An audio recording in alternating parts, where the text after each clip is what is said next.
غزہ میں مستقل جنگ بندی کی راہ ہموار، حماس اور اسرائیل نے امن معاہدے کے پہلے مرحلے پر دستخط کر دیے۔ معاہدے کے تحت تمام یرغمالیوں کی جلد رہائی عمل میں لائی جائے گی، جبکہ اسرائیل اپنی فوج کا متفقہ لائن پر انخلا کرے گا۔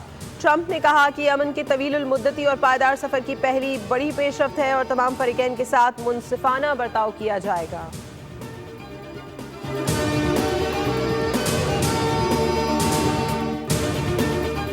فلسطینی عوام کو خراج تحسین پیش کرنا چاہیے جنہوں نے بے مثال مصائب کا سامنا کیا۔ فلسطینیوں کے ساتھ اس سلوک کو بھی نہیں دہرایا جانا چاہیے۔ وزیر اعظم شہباز شریف کا پیغام، کہا غزہ میں نسل کشی کے خاتمے کے لیے معاہدے کا اعلان مشرق وسطی میں دیر پا امن کے قیام کا ایک تاریخی موقع ہے۔ بات چیت اور مذاکرات کے پورے عمل میں صدر ٹرمپ کی قیادت عالمی امن کے لیے ان کے غیر متزلزل عزم کی عکاسی کرتی ہے۔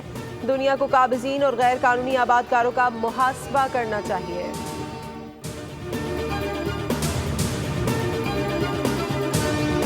پاکستان آئی ایم ایف دوسرے ششمائی اقتصادی جائزہ مذاکرات کا اعلامیہ جاری، فریقین کے درمیان سٹاف لیول معاہدہ نہ ہو سکا۔ آئی ایم ایف مشن سربراہ کے مطابق پاکستان نے کئی شعبوں میں نمایاں پیش رفت کی ہے۔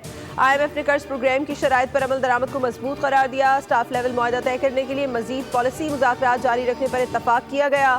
آئی ایم ایف مشن نے پاکستانی معیشت میں استحکام کی کوششوں کو سراہا ہے۔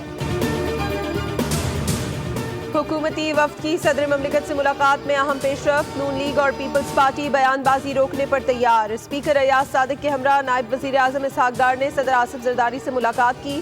محسن نقوی بھی موجود تھے۔ صدر زرداری نے کہا، ہم نہیں چاہتے کہ معاملات خراب ہوں۔ حکومتی وفد نے صدر آصف زرداری کو وزیر اعظم کا پیغام پہنچایا اور حالیہ اہم امور پر بریفنگ دی۔ ملکی سیاسی سیکیورٹی صورتحال پر تبادلہ خیال کیا گیا۔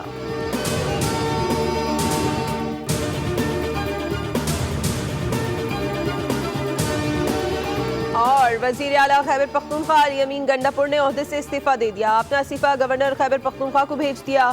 کہا، بانی پی ٹی آئی کے احکامات کی تعمیل میرے لیے اعزاز ہے۔ وزیر اعلیٰ کے پی کے عہدے سے استعفیٰ دے رہا ہوں۔ سہیل آفریدی کو نیا وزیر اعلیٰ خیبر پختونخوا نامزد کر دیا گیا۔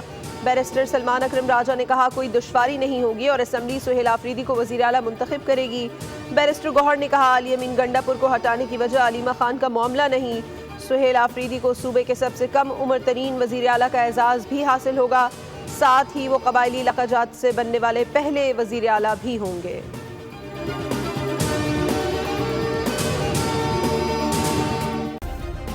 سبسکرائب کریں اور بیل دبائیں تاکہ کوئی خبر رہ نہ جائے۔